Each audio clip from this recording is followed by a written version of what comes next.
নমস্কার। আজকে ধনু রাশিকে নিয়ে বলবো। ধনু রাশির ক্ষেত্রে রাশির অধিপতি দেবগুরু বৃহস্পতি মার্গী হচ্ছে 11ই মার্চ 2026 এবং জুন মাসের 2 তারিখে আবার রাশি পরিবর্তন করবে, চলে আসবে উচ্চ ঘর একদম কর্কট রাশিতে, যেটা হচ্ছে অষ্টম।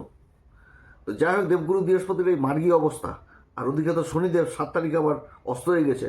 তো শনির অস্ত আর দেবগুরু বৃহস্পতির মার্গী কীরকম প্রভাব দিবে ধনু রাশির ক্ষেত্রে? কারণ শনিদেবের তো ঢাইয়া চলছে, তার মাঝখানে রাশির অধিপতির মার্গী হয়ে যাওয়া, কোন দিক থেকে লাভবান, কোন দিক থেকে বিশেষ সাবধান, কোন বিশেষ উপাচার এই সময়কালে করতে হবে, সমস্ত কিছু আজকের ভিডিওতে তুলে ধরবো। ধনু রাশি, রাশির অধিপতি হচ্ছে দেবগুরু বৃহস্পতি, সর্বশ্রেষ্ঠ।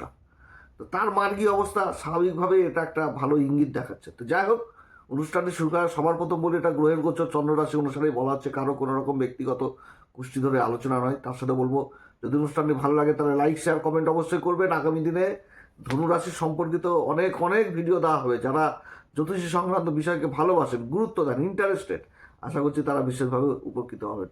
ধনুরাশি, তো ধনুরাশির ক্ষেত্রে দেবগুরু বৃহস্পতি যে ঘরটাতে অবস্থান করছে সেটা হচ্ছে মিথুন রাশি, সপ্তম ঘরে গুরুর অবস্থান। অর্থাৎ যে ত্রিকোণটা পাচ্ছে সেটাও কাম ত্রিকোণ, এবং যে দৃষ্টিগুলো পড়ছে সেই দৃষ্টিগুলো পড়ছে সেই কাম ত্রিকোণে। তো গুরুর এই যে মার্গী অবস্থা, এখানটাতে সবার প্রথম বুঝতে হবে যে গুরু মার্গী হচ্ছে কোন নক্ষত্রে, সেই নক্ষত্রের প্রভাব কি। গুরুর যেখানটাতে দৃষ্টিগুলো পড়ছে, দৃষ্টিগুলো তো সবগুলোই শুভ গ্রহ, সেই ঘরগুলো কিসের ইঙ্গিত বুঝাচ্ছে, কি বুঝাচ্ছে, সেগুলো পবিত্র হবে, সেগুলোর দিক কার্যকরী হবে। এবং তার সাথে বুঝতে হবে সেই নক্ষত্রের মানে কি কুপ্রভাব রয়েছে, যেরকম ভালো রয়েছে সেরকম খারাপও তো রয়েছে। তো সেই জিনিসগুলো বুঝতে হবে। আর অপরদিকে শনির ঢাইয়া চলছে, শনি অস্ত হয়ে গেছে, শনির কী রকম প্রভাব পড়বে, শনির প্রভাব কি অ্যাকচুয়ালি কাটতে পারবে দেবগুরু বৃহস্পতি? দেবগুরু বৃহস্পতি এই যে মার্গী অবস্থান হচ্ছে, আর ওদিকে তো শনি অস্ত হচ্ছে, কিন্তু ঢাইয়া চলছে, তো শনিরও তো একটা পাপ গ্রহ। তার প্রভাবকে কি দেবগুরু বৃহস্পতির দৃষ্টি কাটতে পারবে? বা দেবগুরু বৃহস্পতি এই যে মার্গী হচ্ছে তার শুভ প্রভাব এই সময়কালে সত্যিই কি এই ধনু রাশিকে সাপোর্ট করতে পারবে? তো আজকে এই বিষয়ে সমস্ত কিছু তুলে ধরবো, যে গুরুর যে কি প্রভাব, গুরুর মানে গুরু কি জিনিস, সেই জিনিসগুলোকে আজকে তুলে ধরবো। নক্ষত্রের মাধ্যমেও তুলে ধরবো, মার্গী অবস্থাও তুলে ধরবো, তার দৃষ্টি অবস্থাগুলো তুলে ধরবো, যে দেবগুরু বৃহস্পতি মানে কি প্রভাব দিবে অ্যাকচুয়ালি ধনুরাশির ক্ষেত্রে। ধনুরাশির ক্ষেত্রে গুরু সপ্তম ঘরে অবস্থান করছে। দেবগুরু বৃহস্পতি কি এই ধনুরাশির ক্ষেত্রে কেন্দ্রের 2টি ঘরের অধিপতি, রাশির অধিপতি। সেরকম হচ্ছে তার সাধারণ রাশি মীন রাশির অধিপতি। তো মীন রাশিটাও তো পড়ছে একদম চতুর্থ ঘর, সুখের ঘর, আর সেই ঘরেই তো শনি অবস্থান করছে। তো দেবগুরু বৃহস্পতি এই যে সপ্তম ঘরে মার্গী হচ্ছে, তার পঞ্চম দৃষ্টি, 3টি দৃষ্টির মধ্যে পঞ্চম দৃষ্টি মানে সেটাই পড়ছে যে একদম রাশির একাদশ ঘর, সেটা হচ্ছে কি তুলা রাশি। তুলা রাশিটা হচ্ছে কি শুক্রের মূল ত্রিকোণ রাশি, আর শনির হয়ে যাচ্ছে উচ্চ রাশি। তাহলে মার্গী অবস্থায় দেবগুরু বৃহস্পতির এই যে অবস্থান হচ্ছে, একে তো শনির সাথে কেন্দ্রের সম্পর্ক হয়েছে, আর শনি আবার দেবগুরু বৃহস্পতি রাশিতেই অবস্থান করছে। আর ওদিকে দেবগুরু বৃহস্পতি পঞ্চম দৃষ্টি দিয়ে সে শনির মূল ত্রিকোণ, শনির উচ্চ ঘর তুলা রাশিকে দেখছে।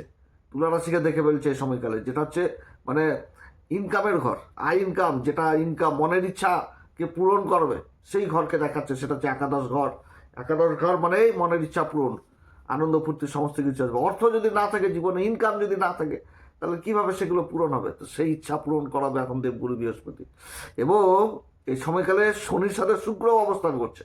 তো দুই গুরু কেন্দ্রে অবস্থান করছে, আর শুক্র আর যে শনির যে জুতিটা চতুর্থ ঘরে তৈরি হচ্ছে, এর আগে কিন্তু ভিডিও দিয়েছিলাম, বলেছিলাম একটা কথা, যে শনি আর শুক্র যখন জুতি হয়ে যায়, তো লাল কিতাব বলে যে সেখানটাতে একটা পবিত্র কেতু তৈরি হয়ে যায়, উচ্চ কেতু তৈরি হয়ে যায়। কেতু কি, কেতু মানে হচ্ছে অন্তর্মুখী, আর রাহু হচ্ছে ঊর্ধ্বমুখী।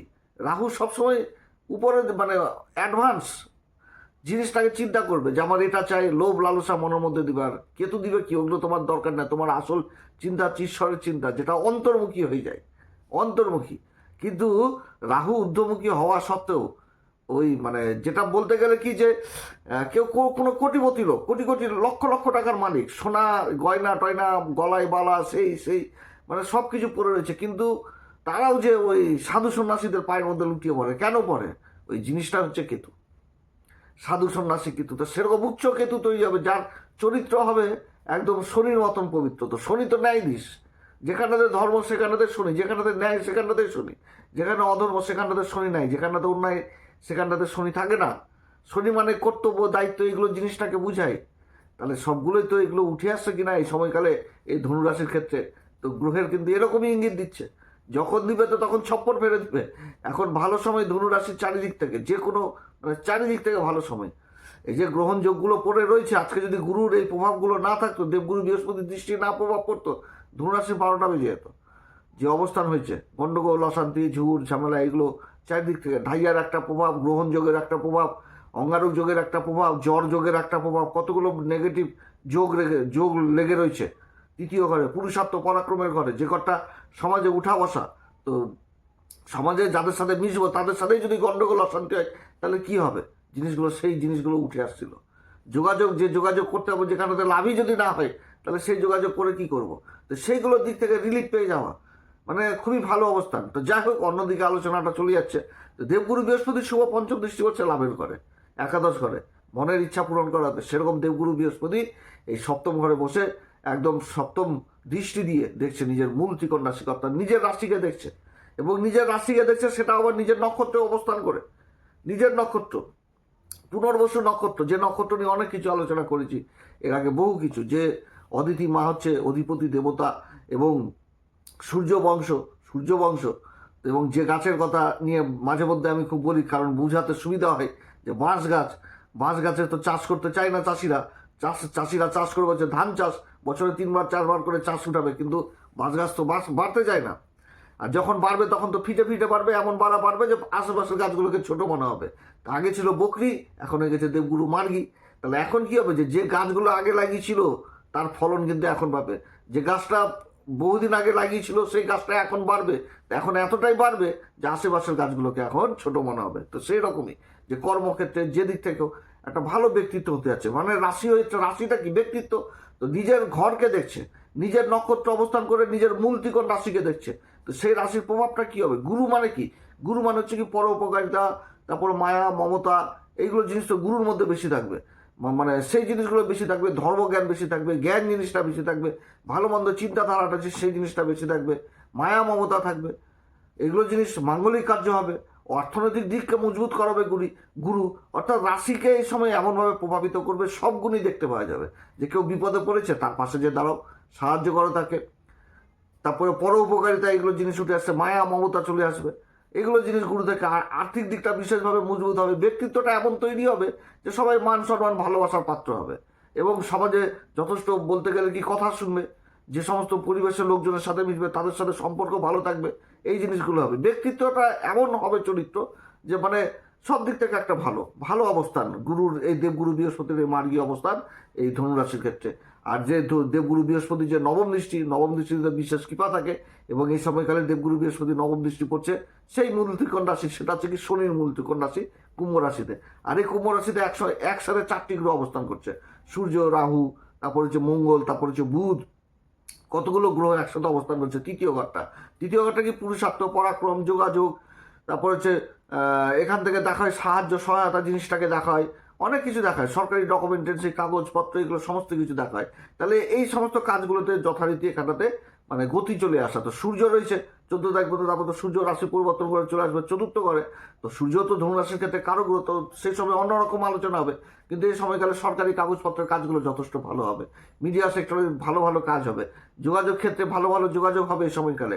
হ্যাঁ, তবে কি একটু ঘোরাঘুরি হবে, যে মানে পুরুষার্থ পরাক্রমটা একটু যথেষ্ট হবে, ক্লান্তিবোধ যথেষ্ট থাকবে, কিন্তু তার মধ্যেও সাকসেস হবে। যে যাত্রাগুলো হবে সেই যাত্রাগুলোতেও সাকসেস হবে, মনে হবে যে হলো না, কিন্তু যথারীতি হতে থাকবে এই কাজগুলো। কারণ গ্রহণ যোগ রেখেছে, এরও একটা নেগেটিভ প্রভাব থাকবে, যে মনে হবে যে হচ্ছে না কাজ, কিন্তু ঠিক সময় মতো গুরুর আশীর্বাদে সেই কাজগুলো সাকসেস হবে। সমাজে বড় লোকজন, গুণীজন লোকদের সাথে পরিচিত হবে, বয়স্ক লোকেদের সাথে, অভিজ্ঞতা সম্পন্ন লোকেদের সাথে যোগাযোগ হবে।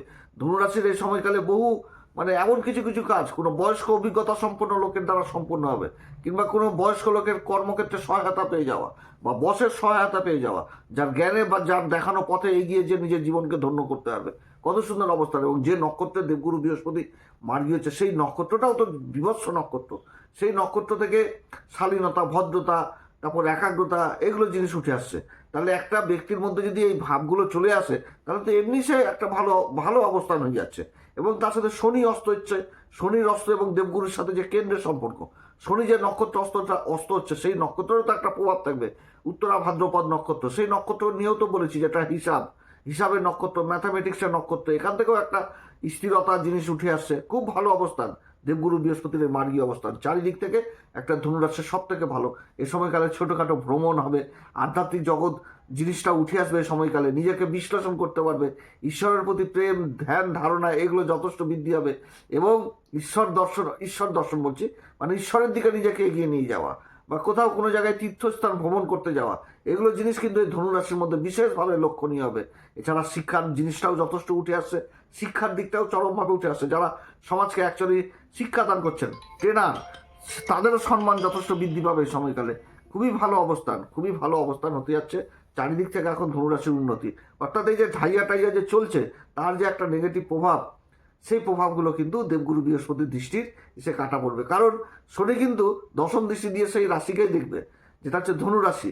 অর্থাৎ দশম দৃষ্টি শনি দিয়ে দেখবে, আর ওদিকে দেবগুরু বৃহস্পতি সপ্তম দৃষ্টি দিয়ে নিজের রাশিকেই দেখবে। অর্থাৎ শনির যে দুষ্প্রভাব, সেই দুষ্প্রভাবও কাটবে। এবং কর্মের ঘরে শনির দৃষ্টিও থাকছে, অবস্থান ভালো। শনির দৃষ্টি থাকছে কর্মের ঘরে, যেটা হচ্ছে কন্যা রাশি। তো কন্যা রাশি বুধের মূল ত্রিকোণ রাশি। অপরদিকে দেবগুরু বৃহস্পতি কিন্তু নবম দৃষ্টি সেই বুধের উপরই থাকছে এবং বুধের রাশিতেই অবস্থান করে, অর্থাৎ কর্মক্ষেত্রেও বিশেষ উন্নতি থাকছে।